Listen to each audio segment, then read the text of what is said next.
was an interesting thought experiment that I was reading about by a philosopher by the name of Nick Bostrom. This was really called the paperclip maximizer.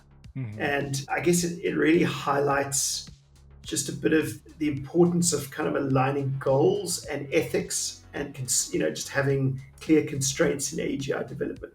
Because it was giving the scenario of, all right, we say that, we want the AGI to maximize paperclip development, let's say. So it goes, great, I'm gonna reprioritize all the mines. We're gonna get steel. We're gonna produce the most. I'm gonna make sure that we don't lose any of the existing ones, but nothing's baked in there about, what happens to the environment. Is it going to lead to all the resources being taken up by that one, specific goal?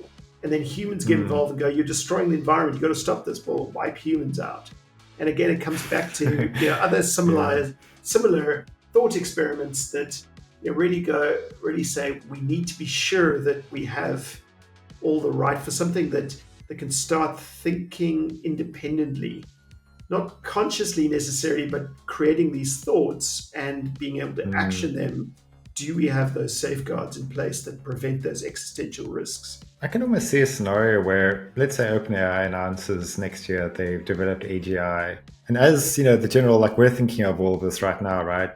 But I think most people aren't. They're just sort of seeing it as some sci-fi thing and they've heard a little bit about it. But obviously when that happens, there'll be way more information about it going out or what the potential ramifications are. I think so many people are going to get scared from that. I can see a scenario where policy just comes into play and just says, no, AGI development is banned. There's too much we don't know about it. Yes, you proved it's technically possible, but it has to be shut down right now until a huge study takes place to understand what this means and how it could work and how to control it.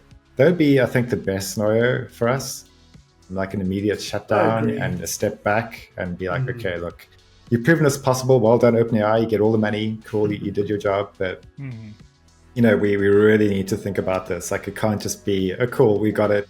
Let's publish it on chatgpt.com now and then everyone can start using it. It's I can hope that people will just be like, no, we're shut it all down. The tricky thing with that is, though, again, that's one company. There'll be another company, maybe an overseas company, maybe an overseas government who's like, oh, okay, they're not going ahead with that. We're going to go ahead with that, though. Nothing's going to stop us. We're going to secretly develop this. And, because we know it's possible, secrets will get leaked. The way they did it will get leaked, It's never because it is the ultimate game changer. How can you, once you've created it, how can you shut it down? Yeah. Because can you bottle it up again?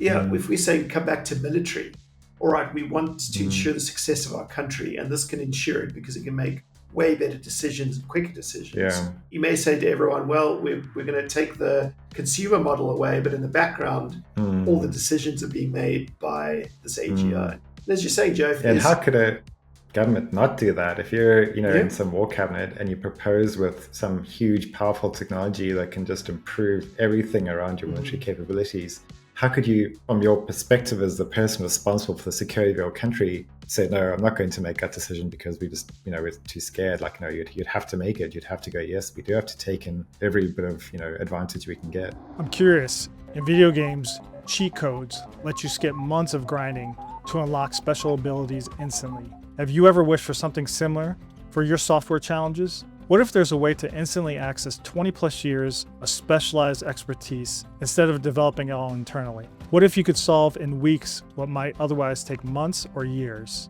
Would you agree that most organizations face a steep learning curve when implementing new software solutions? At my company IIIMPACT, we serve as that cheat code for companies looking to transform complex software into intuitive experiences that users love and that drive real business results. Would it be valuable to explore? And how might this work for your specific situation? Visit impact.io for a free strategy session focused on your unique challenges.